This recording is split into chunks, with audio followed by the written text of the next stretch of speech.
Bonjour à tous et merci de nous retrouver pour ce nouveau talk MBA MCI, le talk du MBA Marketing, Communication et Innovation de Vinci Executive Education. C'est la rentrée pour vous et aussi pour nous puisque vous savez que c'est un rendez-vous mensuel et on a une édition un peu spéciale de ce talk puisque c'est un talk spécial Paris Retail Week, le rendez-vous majeur du commerce omnicanal, du e-commerce, mais du commerce omnicanal. On va préciser ce que c'est ce commerce omnicanal. Et donc pour ce talk, j'ai deux invités prestigieux. J'ai d'abord Arnaud Gallet, qui est le directeur général de Paris Retail Week. Bonjour Arnaud. Bonjour Louis, bonjour à tous, bonjour Christophe. Merci de prendre ce Salut. moment avec nous pour nous parler de Paris Retail Week. Et donc, le deuxième invité prestigieux, c'est Christophe Danet, que vous connaissez déjà parce qu'il est souvent dans nos talks MBMCI. C'est normal parce qu'il est le responsable des programmes marketing digital et communication de l'IIM Digital School, qui fait partie du même groupe que le MBA MCI. On va dire c'est notre cousin, c'est ça Christophe? Ouais, je suis un cousin. Salut Louis, salut Arnaud et bonjour à tous. Bienvenue pour ce back to school, comme on dit. On est tous les deux donc avec Christophe parce que donc l'IM et de Vinci Executive Education sont partenaires donc de Paris Retail Week. On va vous en parler un petit peu parce que on va animer les 3 jours du salon parce que oui effectivement il y a 3 jours et donc on va déjà donner les dates. Arnaud, si tu veux bien, c'est 17, 18, 19 septembre donc 2024, c'est dans quelques jours à Paris Porte, C'est ça, Porte de ça Versailles. arrive à C'est ça grands pas, Arnaud? on est très excités, très impatients, très excités. Comme tu l'as dit, effectivement, du 17 au 19 septembre à Paris, porte de Versailles. Et Paris Retail Week, c'est vraiment, comme tu l'indiquais, l'événement majeur en Europe du commerce omnicanal, avec plus de 20 000 visiteurs. Donc, c'est les grandes enseignes comme les startups, tout secteur confondu, en passant par les ETI également. Et toutes les grandes marques du commerce et du e-commerce qui se donnent rendez-vous à Paris pour cet événement de rentrée. Alors, c'est un salon professionnel pour les professionnels et donc de quel professionnel on parle Arnaud? Alors, on va accueillir, comme je te le disais, en termes de visiteurs, toutes les enseignes, toutes les marques. En fait, tous les professionnels qui sont intéressés par comment développer justement une stratégie e-commerce et une stratégie omnicanal. Donc ça, c'est pour le visitorat.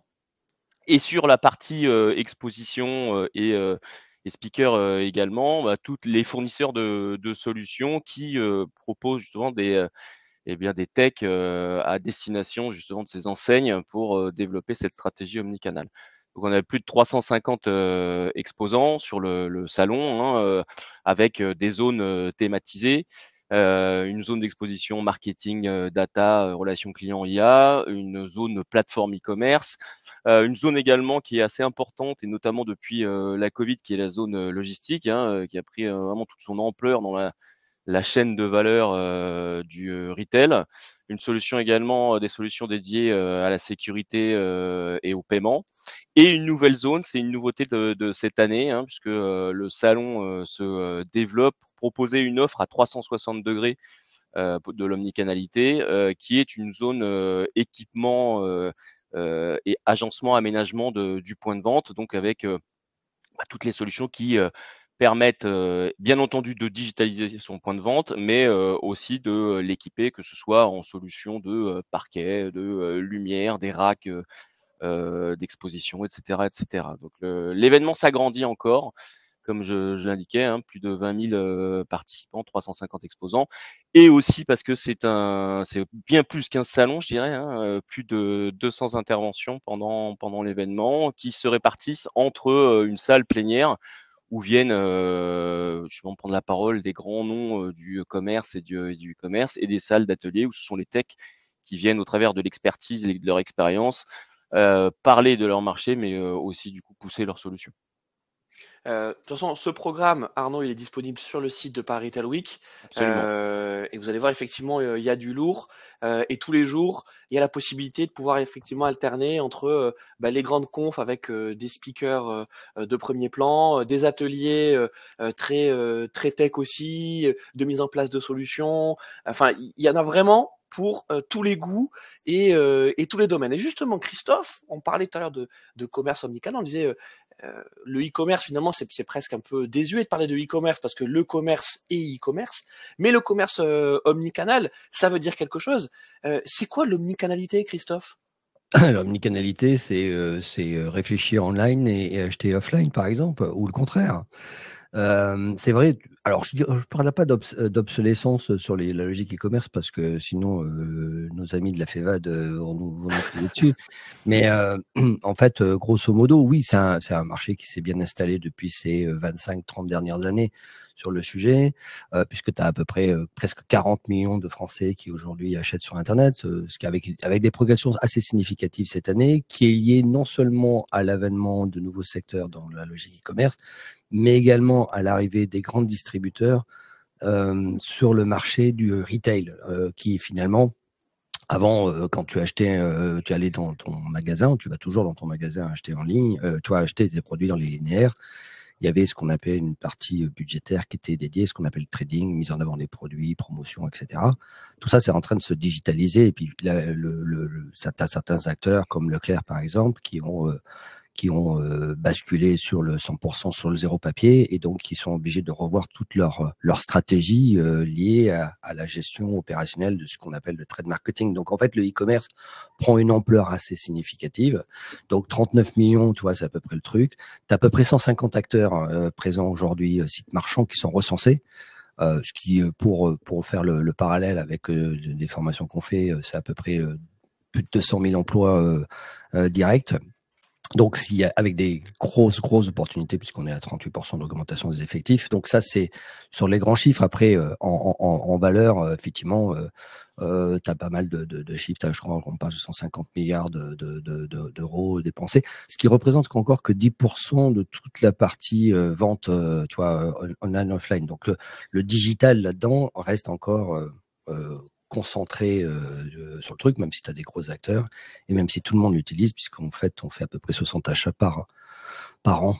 Tu vois, c'est donc on a le potentiel. Donc, on a tous les préceptes on a l'audience, d'accord, ok. Il y a de l'offre et pas que B2B, B2C, c'est aussi du B2B qui se développe. Ça aussi, on voit l'arrivée de plus en plus de nouveaux secteurs s'ouvrir, etc. Donc, c'est vraiment quelque chose qui est assez important. Il y a une progression à peu près de 10%. Alors c'est marrant parce que sur l'avènement sur la partie des retailers qui commencent à commercialiser leurs données, c'est aussi une manière pour eux de mieux rentabiliser leurs investissements parce que la logistique, elle est quand même toujours aussi lourde. Le dernier mètre de livraison, il est toujours aussi compliqué.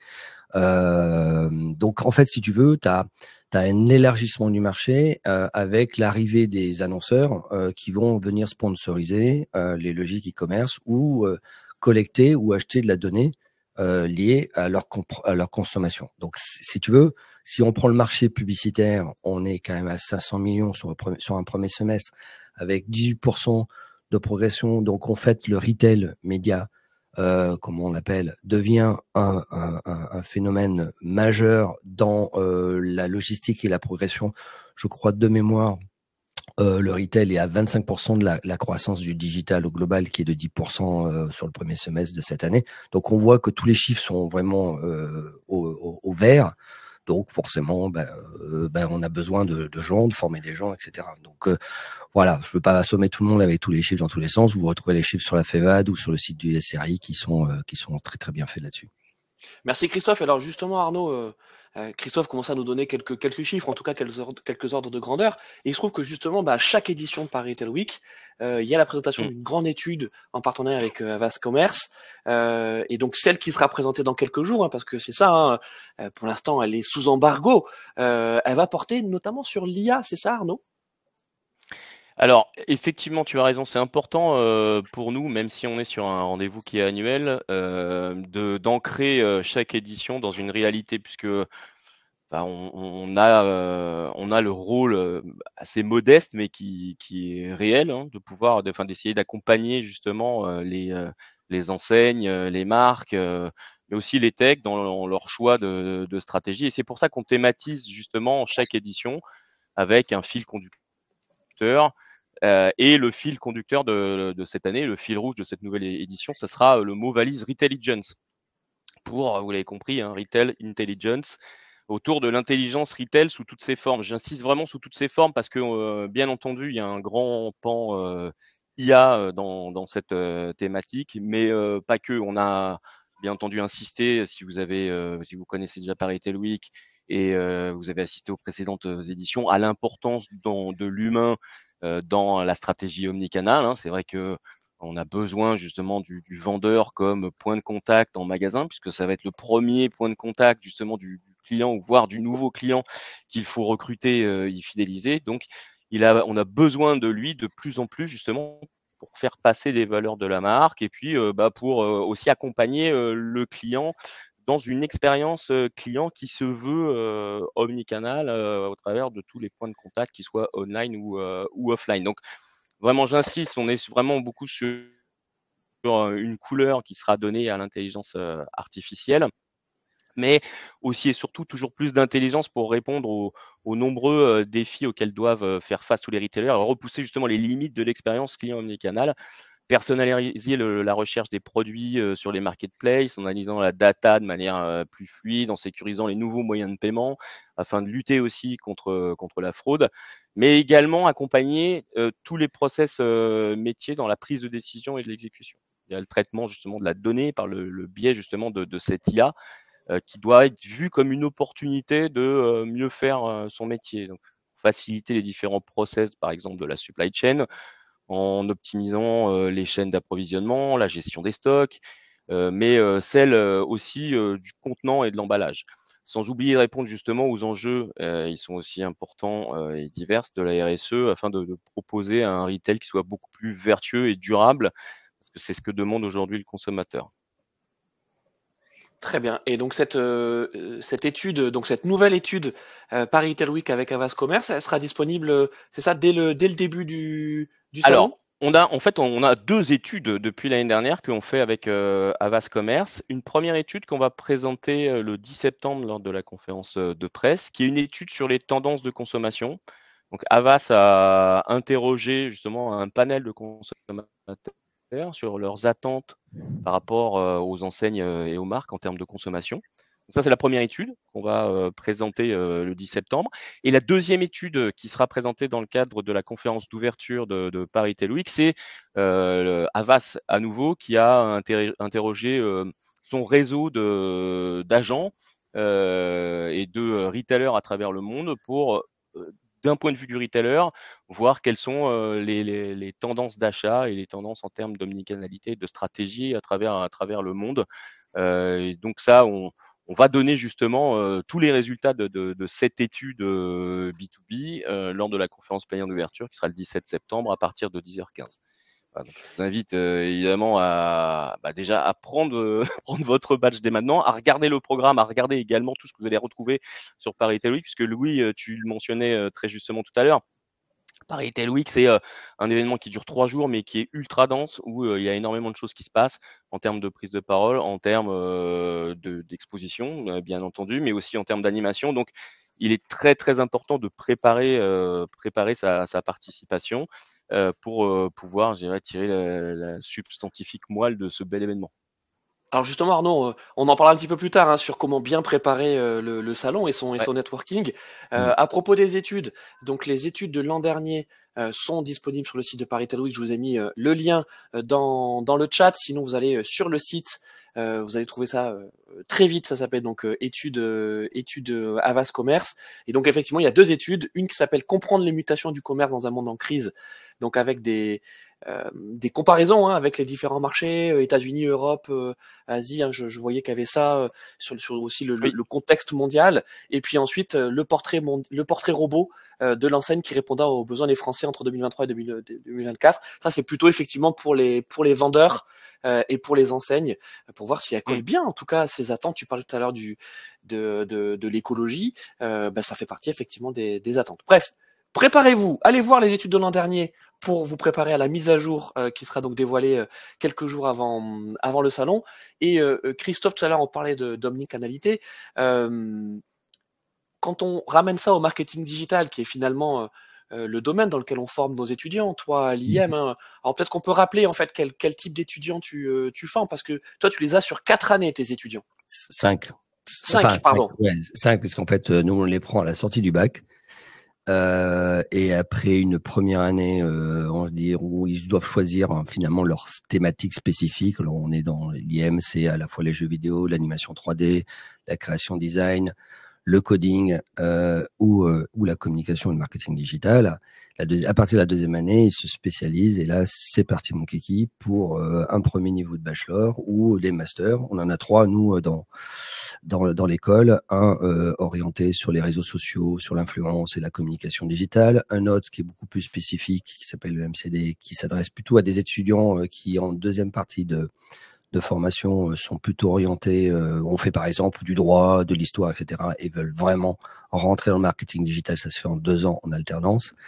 Le master SSMI sur les social media, numéro 1 sur le marché quand même, anti-terre NCP depuis 2 ans, donc on est plutôt content des résultats pour être présent à la fois dans le trading, dans le content, dans la production digitale, etc. Ça marche plutôt pas mal. Et le dernier qui est assez focus avec notre thème du jour, puisqu'en fait il s'appelle alors il a changé de nom puisqu'il s'appelait avant le SEB, stratégie e-business, et maintenant il s'appelle e-commerce, data et IA. Je pense qu'on a tout résumé en ces 3 mots, puisqu'en fait l'idée c'est de former des professionnels au métier autour du e-commerce, de la data et bien entendu avec une dose d'IA plus que déraisonnable, on va dire ça comme ça. Donc ça c'est sur la formation effectivement sur le sujet. Et donc on peut dire qu'il y a peut-être effectivement 2, comment je peux dire, je sais pas si c'est des spécialisations, mais en tout cas des expertises que tu développes. Il y en a une qui est plutôt effectivement sur le contenu, la communication digitale, et une autre qui est peut-être plus sur le e-business, le e-commerce, les outils. Ouais. C'est ça, hein, grosso modo. Ouais, c'est pas que les outils. Les outils, on en a partout. Donc ça c'est clair. Nous, on est sur des formations de 2 ans. 100% d'alternance, donc ça c'est super important. Donc ils s'adressent à un public plutôt jeune, donc dès qu'ils commencent à avoir une maturité ou un niveau d'expérience assez important, là ils sont plutôt chez toi, Louis, à tes souhaits, sur le sujet, puisqu'en fait ils font le MBA MCI en 1 an, version dense et high level de cet aspect-là dans lequel ils travaillent le sujet. Donc en fait, on a des formations très complémentaires dans le pôle. Oui, c'est ça. Nos étudiants n'ont pas le même âge. Toi, tu les as effectivement en formation initiale. Ouais. Et ceux qui viennent faire le MBA MCI, ils ont souvent déjà une première partie de carrière entre 2, 3, parfois 10, parfois 15 ans d'expérience professionnelle. Alors, justement, on disait le e-commerce est en pleine explosion. Oui. Ce qui sera attesté une nouvelle fois par les études disponibles quelques jours avant Paris. Non seulement les études, mais l'ampleur des gens qui vont se ruer à Paris Retail Week, n'est-ce pas, Arnaud? Exactement. Je pense que ça, c'est super important. Qui vont faire un nouveau record de fréquentation. Mais si on veut parler des métiers du e-commerce, quels sont les métiers les plus recherchés, les plus utiles justement à cette explosion du e-commerce, Christophe? Alors c'est ça qui est intéressant, c'est-à-dire qu'avec l'élargissement, je vais parler d'évasement du e-commerce, l'arrivée des outils comme l'IA, parce que c'est un outil. Tu parlais, je sais plus si tu l'as évoqué, mais on avait évoqué dans nos différentes conversations sur la blockchain. Blockchain, c'est une révolution lente finalement dans l'absolu. C'est-à-dire que c'est pas par rapport à l'IA où finalement en 2 ans on a pris tous une claque dans les différents métiers. Les métiers bougent énormément par rapport à ça, et ça va de celui qui va constituer l'audience des sites e-commerce, donc un responsable d'acquisition, de trafic, etc., où l'objectif c'est de faire venir les gens sur la plateforme pour les faire convertir. Tu as même des spécialisations selon les différentes plateformes de convertisseurs, ce qu'on appelle le Conversion Rate Optimizer, c'est-à-dire le CRO, celui qui va prendre la personne qui arrive sur le produit qui ne sait pas quoi acheter et qui va repartir avec un panier bien garni. Celui qui a les crocs, donc. Ouais, c'est ça.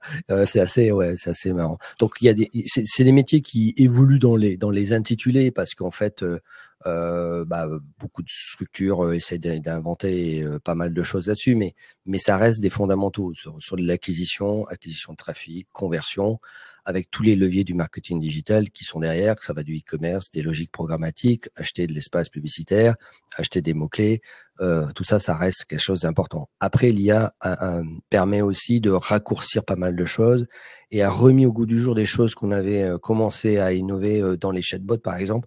dans la relation client, comment traiter un problème et toute la logistique liée à la relation client. Donc en fait, on voit des métiers autour du CRM se redévelopper là-dessus, avec de l'IA bien sûr. Donc voilà, quand on prend des Carrefour, des Leclerc, etc., ils sont tous en train de travailler sur, ils ont déjà sorti des versions de chatbot qui permet de faire de la rétention, c'est-à-dire on retient le client le plus longtemps possible, parce que plus il est dans le magasin, plus il est capable d'acheter un certain nombre de produits.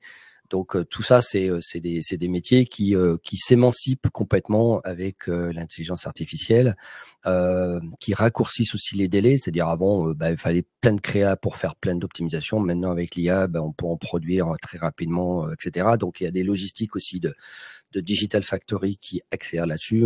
Il y a des trucs assez lunaires de voir que, par exemple, avec Amazon, vous prenez un produit, il se le détourne automatiquement. Ensuite, vous le mettez, vous décrivez la mise en situation et derrière, ça fait le job. Ça veut dire, ça fait le job, mais vous allez peut-être perdre des jobs là-dessus. Mais aujourd'hui, vous allez vous concentrer plutôt sur des logiques d'optimisation et de la donnée. C'est-à-dire qu'en fait, beaucoup de métiers de data analyst, de ces métiers, parce que l'enjeu aujourd'hui du retail, c'est la convergence entre le on et le off, c'est la convergence de l'omnicanalité, tu parlais, c'est-à-dire comment je sais que le site va m'apporter tant de chiffre d'affaires par rapport au offline. Et là, les gros enjeux du marché aujourd'hui, c'est tout ce qui va être lié aux outils de mesure, mix media marketing, tout ce qui est modélisation, tout ce qui va être. Donc tout ça, c'est des métiers qui sont super importants et de plus en plus importants. On va faire tourner de plus en plus d'algorithmes sur le sujet. Donc on va avoir des métiers qui vont vraiment se verticaliser, se spécialiser. Donc voilà, avec des gens aussi qui sont capables de comprendre la big picture, quoi. Tu vois, donc on aura toujours besoin de généralistes qui ont des affinités très fortes avec certaines parties du métier et toujours des spécialistes. Donc, si je réponds de manière assez large, parce que le nombre de métiers, je pense que c'est pas un talk que tu dois faire, c'est une journée, une séance sur le sujet, mais c'est quand même quelque chose d'assez large. Et c'est un terme que j'utilise souvent dans les cours, c'est le côté seamless. Il n'y a pas de frontières, il n'y a pas de couture entre les spécialisations. Quelqu'un qui fait de l'acquisition, il peut faire de l'acquisition spécialement sur le search et du jour au lendemain se retrouver à faire du display, de la vidéo, voire même de la TV connectée, puisque c'est l'enjeu aussi qu'on va avoir. Donc en fait, il y a ce côté seamless, comme disaient les Anglais, qui est vraiment super important. Ce qui est plutôt intéressant comme métier, c'est-à-dire que c'est une évolution permanente de pas mal de métiers, ce qui nous oblige à avoir des programmes. Nous, on change le programme, 25% des contenus de programme par an. C'est beaucoup de boulot pour connecter aux attentes du marché. Alors, merci Christophe. Vas-y Arnaud. Ce qui est assez, si je peux compléter ce que dit Christophe, effectivement, c'est très juste. C'est un secteur qui évolue beaucoup et c'est ce qui en fait aussi sa richesse et c'est ce qui justifie aussi notre présence et votre présence, votre activité aussi au sein de l'école et la nécessité d'adapter, que ce soit votre programme ou notre programme de conférence, pour justement être un peu ce phare pour guider les professionnels comme les futurs professionnels du marché pour pouvoir être justement les spécialistes de demain. Et c'est ça qui est très intéressant dans ce marché, c'est que il évolue sans cesse d'année en année.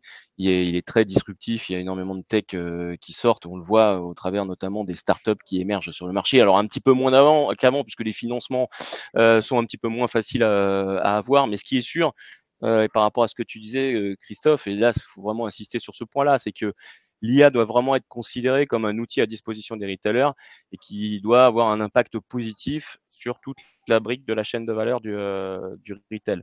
Donc, effectivement, elle permet de mieux comprendre le marché en analysant les données clients, les comportements d'achat, la segmentation plus fine du client pour pousser justement des offres qui soient plus adaptées, voire personnalisées, hein, les bons produits au bon moment, au bon prix. Et elle permet également, et ça c'est un point sur lequel tu as insisté, tu as raison, de fidéliser les clients, parce que c'est toujours mieux de fidéliser son client et ça coûte beaucoup moins cher que de le recruter.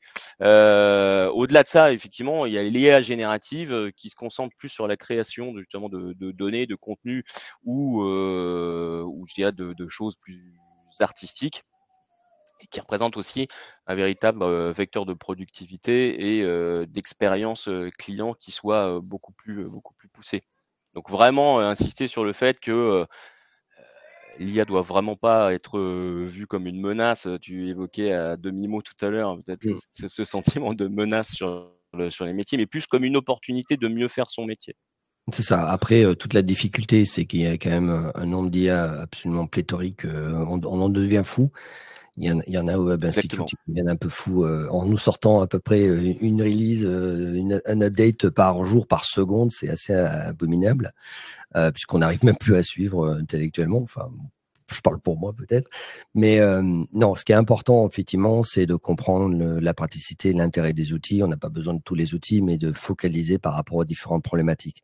L'enjeu, pour moi, aujourd'hui, il est aussi cette émancipation par rapport au territoire qui n'est plus que online. On parlait online, offline, finalement, c'est assez désuet comme vocabulaire.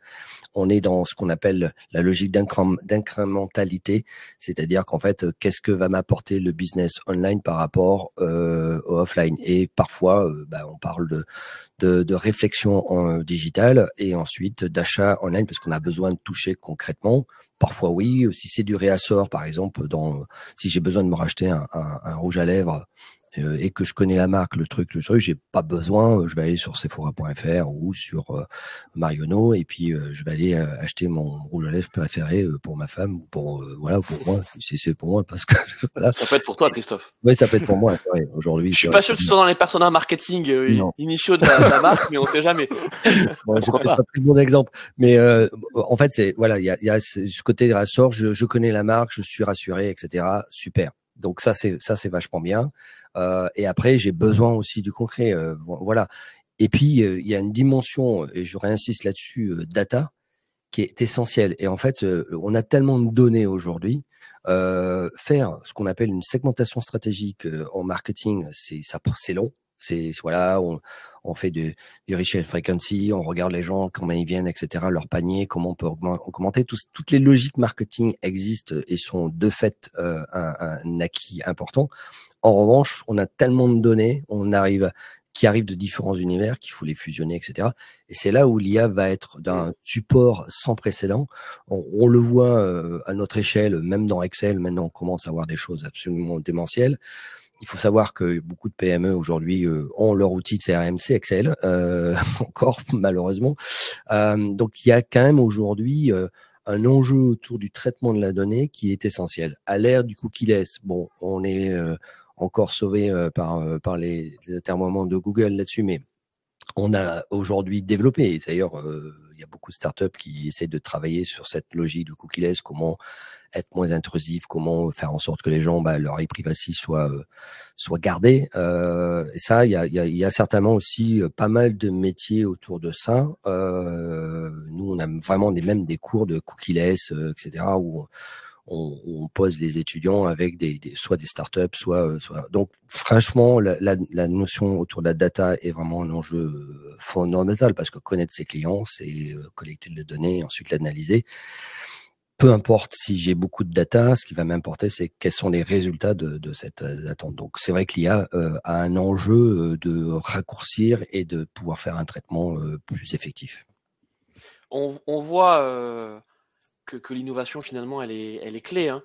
Et d'ailleurs, pour revenir à Paris Retail Week, Arnaud, il y a quelqu'un que vous connaissez bien tous les deux qui s'appelle Nedad Cvetovic, qui fait partie d'ailleurs du conseil d'orientation du MBMCI, tout comme vous deux d'ailleurs. Et sur Paris Retail Week, il me disait, en fait, j'adore ce salon parce que déjà, j'apprends toujours des choses et j'ai l'impression d'être toujours en avance. Tout à l'heure, Christophe a parlé de blockchain. Moi, je me souviens que Paris Retail Week, ça a été un des premiers, justement, salons professionnels à thématiser une édition sur la blockchain. C'est il y a quelques années. On n'en a pas parlé, mais toi, sur l'omnicanalité, il y a aussi la question du phygital.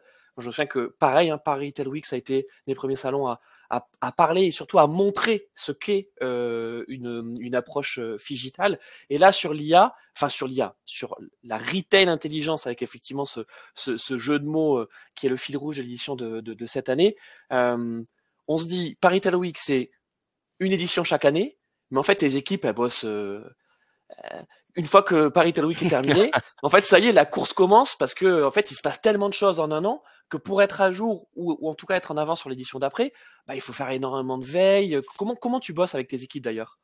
Bah, tu veux que je te dise très, très clairement, on bosse déjà sur l'édition de Ah ouais. 2025, mon cher ami. Non, non, c'est un travail en continu. C'est un énorme boulot effectivement de veille, de présence sur le marché, de participation, enfin de rencontres aussi avec les professionnels du marché. Tu n'es pas sans savoir qu'on a aussi un comité d'experts hein, qui est le comité des qu'on appelle les mentors, hein, qui sont justement des retailers qui participent justement à notre comité aussi éditorial et qui nous aident aussi dans cette réflexion. Et ça fait partie d'ailleurs, moi, de mes moments préférés de l'année qui arrivent très tôt, hein, d'ailleurs, dans le process de décision, parce que on passe une matinée avec eux à justement échanger, discuter, comme vous le faites dans le cadre du comité de programme également, et que vous le faites très bien, sur quels sont les sujets qu'il nous faut absolument aborder dans le cadre de la prochaine édition de Paris Retail Week, quelles sont les tendances, comment est-ce qu'ils ressentent le marché. Donc c'est vraiment un moment qui est appréciable parce qu'on on apprend beaucoup, même à titre personnel. Et pour en revenir à l'équipe, oui, c'est un énorme boulot en continu. On a des équipes contenu assez renforcées chez Comexposium hein, pour préparer un événement comme Paris Retail Week, puisque bah, comme je l'indiquais en introduction, c'est vrai que les conférences font partie justement bah, d'un des premiers attraits de visite d'un événement comme Paris Retail Week. Donc ça a une importance en termes de génération de préenregistrement et de nombre de personnes qui vont prendre leur badge et après la conversion de ces badges en personnes qui, in fine, viennent sur l'événement. Oui, donc oui, c'est énormément de boulot, mais c'est vraiment un boulot passionnant parce que du coup, on est vraiment au cœur du marché, au cœur des problématiques entre les marques, entre les retailers et entre les techs. Christophe, c'est quelque chose qu'on dit beaucoup à nos étudiants. Mmh. La seule façon finalement de suivre le rythme de ce train qui ne fait qu'accélérer, bah, c'est de structurer sa veille. Ah, c'est un des fondamentaux de tout marketeur qui se respecte, s'il veut suivre, être dans l'innovation permanente, c'est d'avoir un système de veille. Alors, les IA jouent un rôle assez important par rapport à ça, hein, sans remettre une couche là-dessus. Mais Oui, on peut s'aider. effectivement, Non, mais c'est ça, Christophe, c'est qu'on peut s'aider effectivement des IA pour gagner du temps dans cette justement organisation de la veille ouais, et puis dans sa consommation également. oui. Je vais peut-être donner juste un tips que moi j'ai acquis Vas-y. depuis les nombres d'années que je suis. Moi, je fais quasiment minimum 20 minutes de veille par jour. C'est-à-dire que en fait, ça doit être un exercice quotidien parce qu'en fait, il se passe quelque chose tous les jours sur la planète. Il y a toujours un truc à lire, à regarder, à écouter. Et puis, c'est pas les podcasts, les tutos, les machins, enfin, ou même les articles ou les livres blancs de certains. Il y a juste à se baisser pour prendre l'information, la structurer, l'organiser, la mettre à sa sauce. Mais ce qui est important, c'est de le faire régulièrement. Donc ça, c'est le réflexe qu'il faut avoir.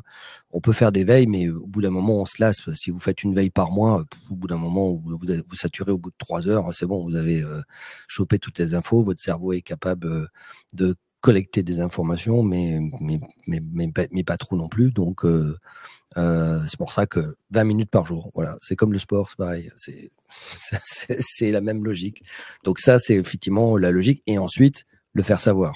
C'est-à-dire, en fait, si vous faites une veille et que vous dites pas ce que vous avez appris, ça aussi, ça fait partie de Le ce qu'on appelle partage. le partage. Ben oui. Et Paris Retail Week fait partie de ces exercices de veille parce que Ah ben un hein, Christophe. salon, moi j'en ai fait pas mal dans ma carrière. J'ai Paris Retail Week, j'en ai fait aussi à l'étranger. J'ai eu la chance d'aller au CES à Vegas aussi. Le principe du salon est une remise en question de tous ces acquis, parce qu'on va découvrir au détour d'une allée, tiens, une petite start-up. Oh, mais c'est quoi ce truc? Mais c'est génial. Mais en fait, il y a ça, il y a les conférences qui sont aussi des choses importantes. Puisqu'il y a des prises de parole, il peut y avoir des annonces. Donc ça, donc le salon est un outil de veille. Je pense que c'est pour ça que ça marche. Et c'est pour ça que les gens y vont.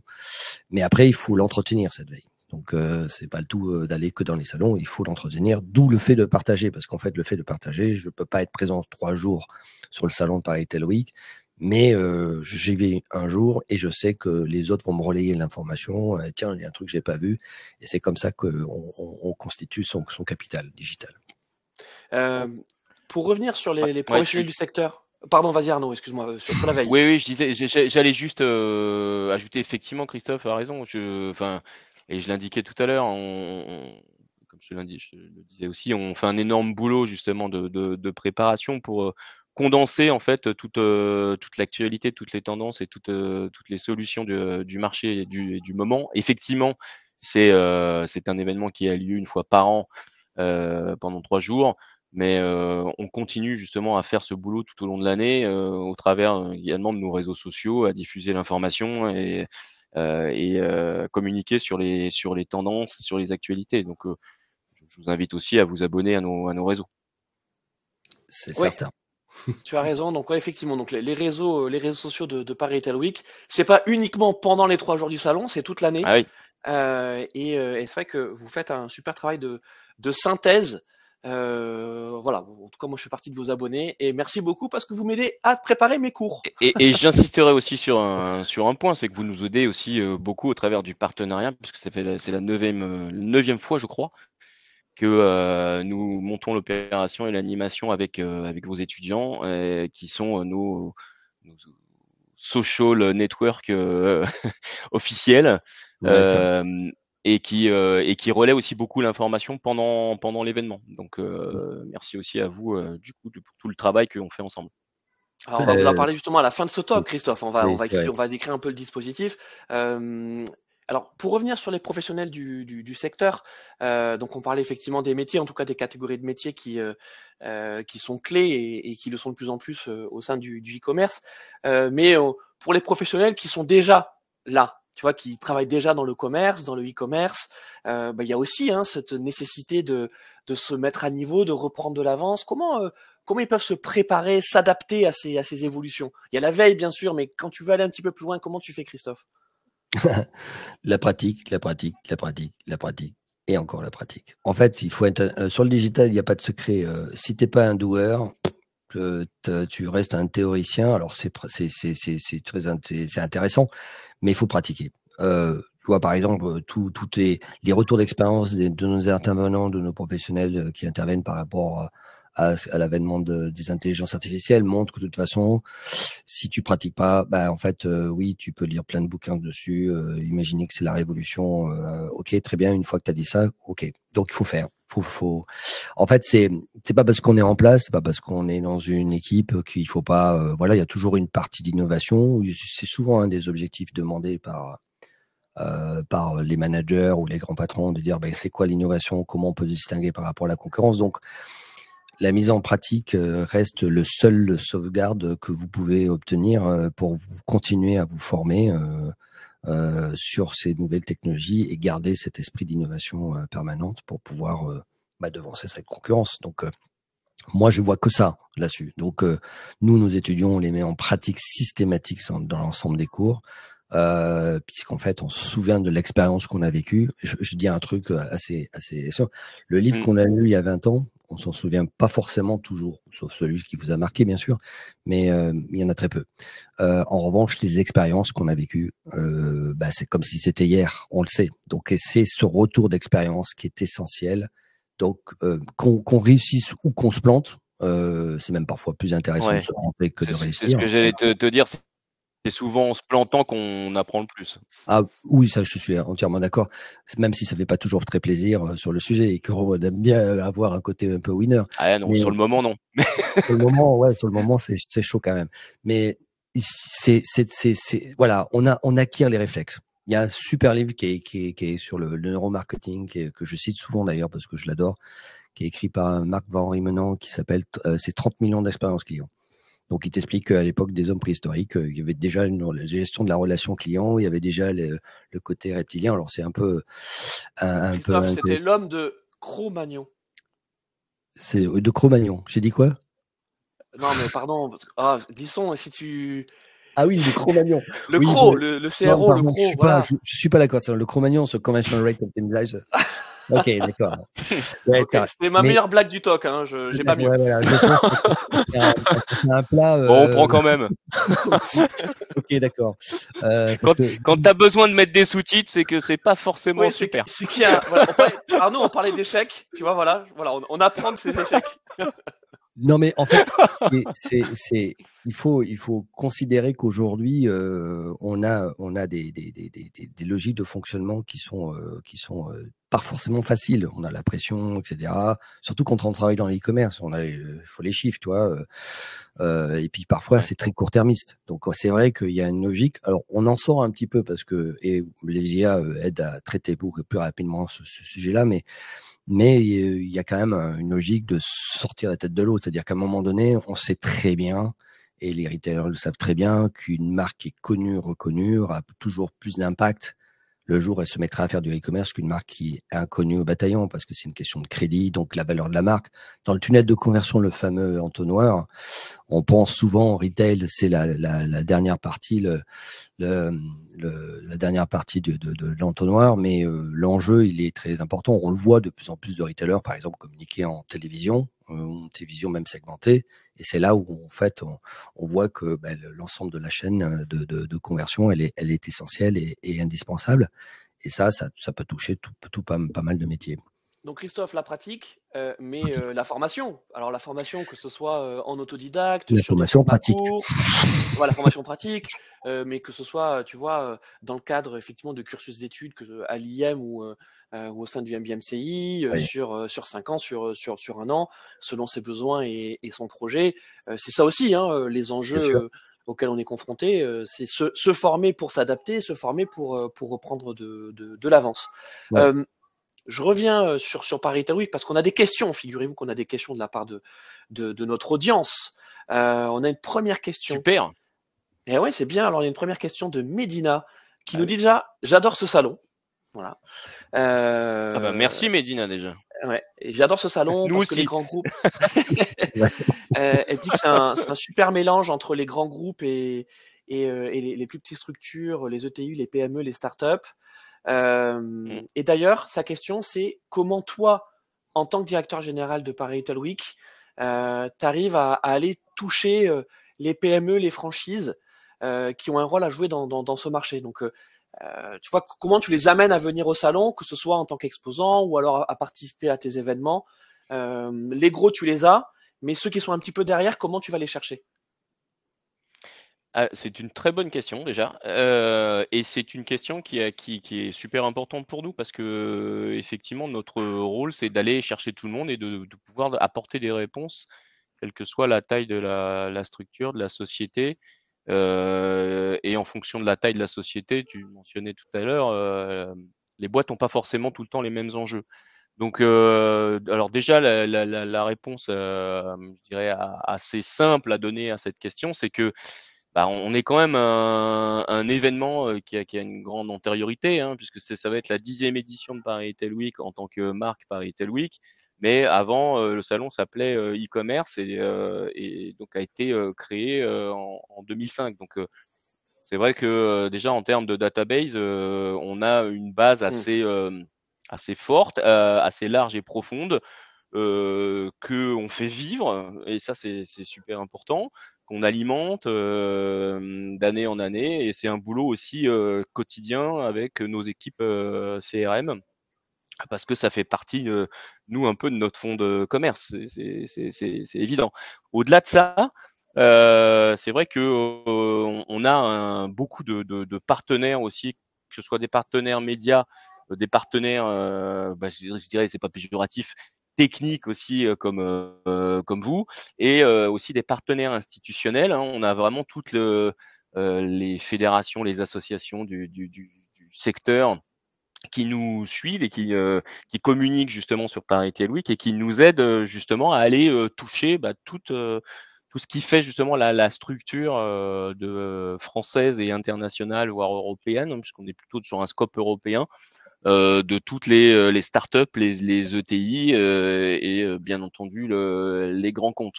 Sur la partie grands comptes, c'est une démarche un peu différente et qui est plutôt de l'ordre, je dirais, plus du fine-tuning. Et on a d'ailleurs développé une équipe Visitora dédiée aux top buyers. Donc, quand on parle de top buyers pour Paris Retail Week, c'est tous les boards des enseignes, des retailers qu'on souhaite sensibiliser à l'événement, qu'on souhaite justement avoir sur l'événement pour pouvoir partager avec eux, que ce soit des bonnes pratiques, mais aussi permettre lors des moments de networking, notamment de Paris Retail Week, à ces plus petites structures de pouvoir échanger avec justement ces best practices des grands comptes. Et chacun se nourrit. On parlait d'expérience tout à l'heure, mais cette expérience, elle est clé. Et c'est aussi pour ça que justement le fait d'échanger entre pairs fait partie aussi, comme je disais tout à l'heure, que les conférences faisaient partie des objectifs de visite qui sont prioritaires.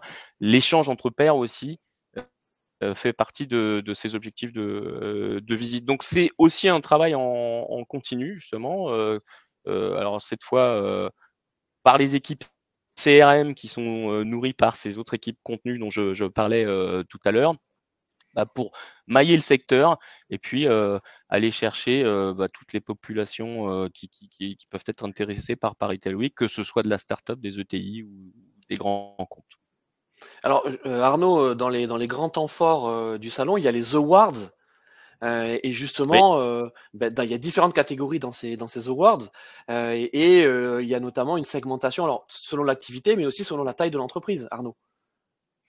Absolument. Et tu as raison de le mentionner. Nous, notre rôle, c'est aussi de mettre en lumière toutes les innovations, les jeunes pousses du marché. Alors, on a chaque année, justement, c'est Paris Retail Awards qui récompense les meilleures innovations dans le domaine de l'omnicanalité. Donc, l'objectif de cette compétition, c'est vraiment d'identifier les acteurs prometteurs qui apportent des réponses efficaces, ce qu'on considère comme étant les 8 enjeux business auxquels font face les retailers, qui sont abordés pendant le salon, que ce soit agencement, équipement des magasins, ce qui est un peu la nouvelle thématique que j'ai abordée tout à l'heure, mais aussi la data, les marketplaces, les sujets RSE, les nouveaux paiements, l'expérience client, le commerce omnicanal, qui est une thématique assez vaste, et la logistique. Et on a notamment, dans le cadre de ces prix, le prix qu'on appelle le Rookie of the Year, qui récompense, quant à lui, l'initiative la plus prometteuse en termes de start-up. C'est celui qui sera drafté l'année prochaine, quoi. C'est ça, hein. Le rookie. Oui, c'est ça. c'est le rookie, exactement. Et donc la cérémonie aura lieu. Donc je parlais de la cérémonie d'ouverture du salon qui a lieu le 17 septembre à partir de 10h. Et bien, juste après cette cérémonie d'ouverture, on va avoir justement les awards. Donc une grosse matinée en termes d'innovation et en termes de tendance le 17 septembre qu'il faut vraiment pas manquer pour le coup. Enfin. Vraiment, si vous regardez le programme effectivement de Paris Retail Week, vous dites attention, je peux pas être là sur les 3 jours, donc qu'est-ce qu'il faut que je sélectionne? Prenez vraiment cette matinée des awards. Il se trouve que dans les awards de l'an dernier, il y a quelqu'un qu'on connaît bien, nous avec Christophe, et il nous a dit il y a quelques semaines, moi j'ai eu un avant et un après des awards. Voilà, donc il a été primé l'an dernier. Et vraiment cette visibilité, enfin le fait d'avoir obtenu un award, ça lui a permis de faire de la réassurance auprès de ses clients actuels et puis d'aller chercher de nouveaux. Donc en termes de business, ça fait partie aussi de ça. Hein. Voilà. Arnaud se demande qui c'est, mais je pense que tu sais. Enricher. Ouais. T'es trop fort. Facile. Facile. Une autre question qu'on avait, peut-être pour toi, ça, Christophe. Donc, on a Chérif qui nous parle des assistants d'achat en ligne dotés d'IA, parce que là aussi, hein, c'est quelque chose qu'on voit de plus en plus depuis 2 ans. En quoi c'est une révolution, ça, Christophe? C'est une révolution sans être vraiment. Le principe de l'assistant d'achat, il existait. Le fait d'y mettre une intelligence artificielle permet d'avoir un meilleur traitement, des coûts aussi des coûts plus optimisés. Et de toute façon, c'est de surtout pas perdre le prospect qui arrive sur un site et de le conseiller au mieux. Donc après, de toute façon, il y a de logique. Il y a l'assistant d'achat, effectivement, qui doit faire le gros boulot et qui permet de donner à je dirais, à l'assistant réel, à la personne, si jamais il y a un contact.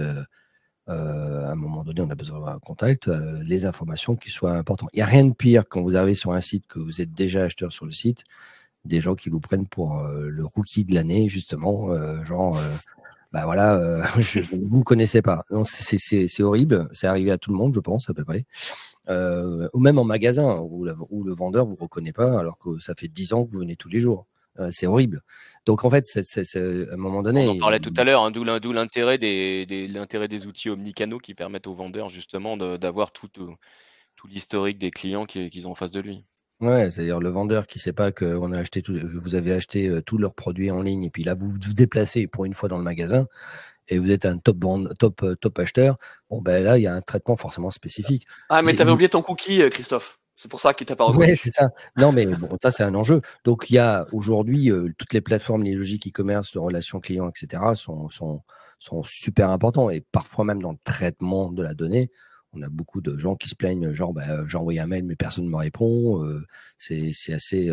Voilà. Ou que le retour d'expérience, parce qu'il est aussi important que l'expérience d'achat en lui-même, d'usage, le produit arrive cassé, parce que le livreur l'a balancé par-dessus la clôture du jardin, et voilà, sans tenir compte qu'il y avait une alarme, donc ça fait sonner l'alarme. Je dis ça parce que ça m'est arrivé hier.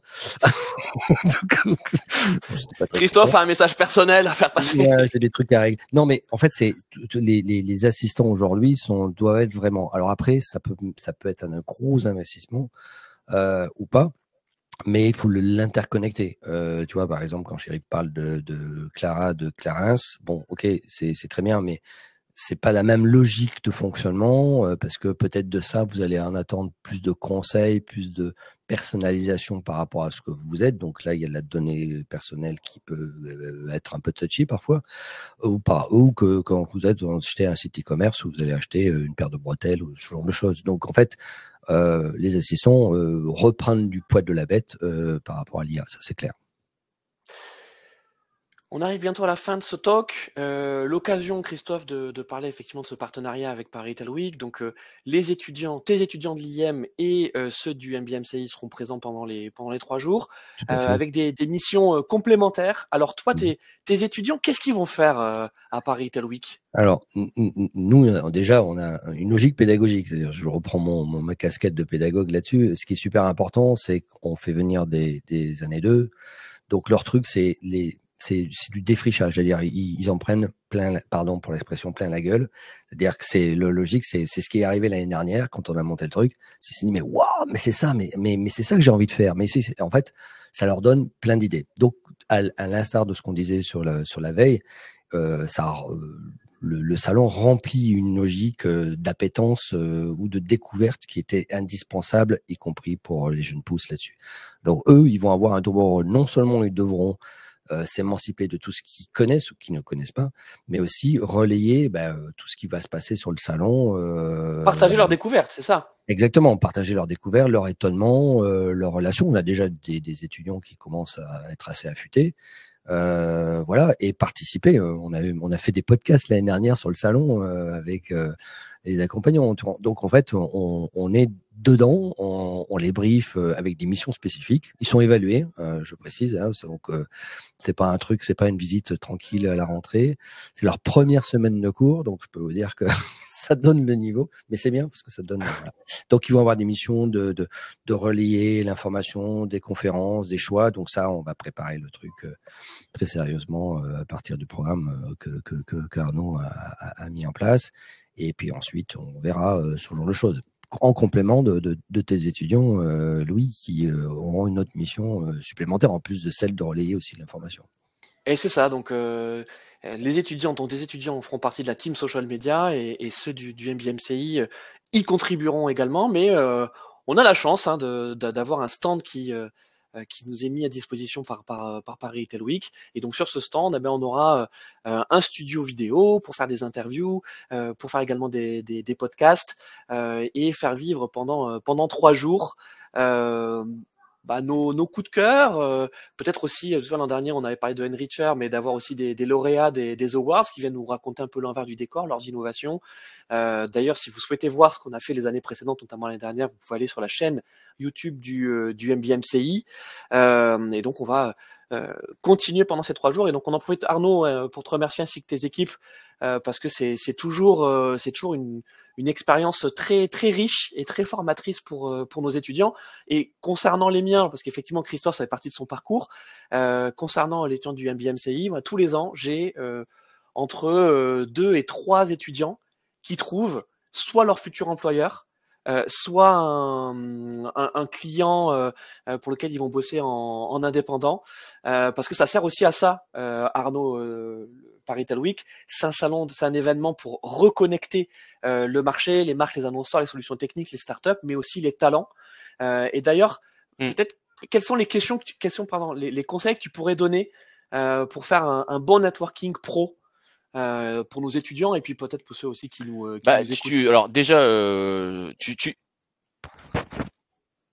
je voulais aussi vous remercier à nouveau pour ce partenariat, parce que comme je le disais, c'est la 9e fois qu'on le fait, et on le fait depuis 9 éditions, parce que c'est aussi un partenariat ultra qualitatif et, comme tu l'indiquais, très bien préparé, etc. Donc qui est bénéfique pour vous, pour vos étudiants, comme pour nous, parce que justement il est très structuré.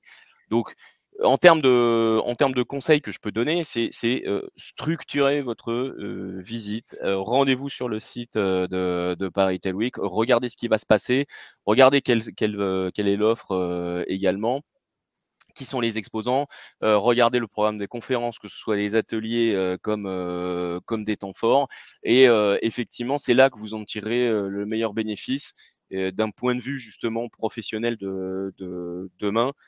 Allez regarder les descriptifs des boîtes, faites-vous une idée justement sur ces nouvelles tendances, sur les startups qui vont exposer. Rendez-vous aux awards, comme le disait Louis, parce que vous pouvez aussi vous inspirer de tout ce qui est présenté dans le cadre de ces 3 jours, et de tout ce qu'on met en avant en lumière en termes de tendance et d'innovation. Donc vraiment, si j'ai un conseil à donner, c'est prenez-vous-y suffisamment en amont pour pouvoir structurer votre visite et voir vraiment ce qui vous intéresse le plus. Et après, vous n'êtes pas à l'abri effectivement de surprises et de choses nouvelles auxquelles vous n'aurez pas pensé. Mais ça, c'est aussi le grand intérêt d'un salon comme Paris Retail Week. Moi, je vais donner un exemple de l'an dernier.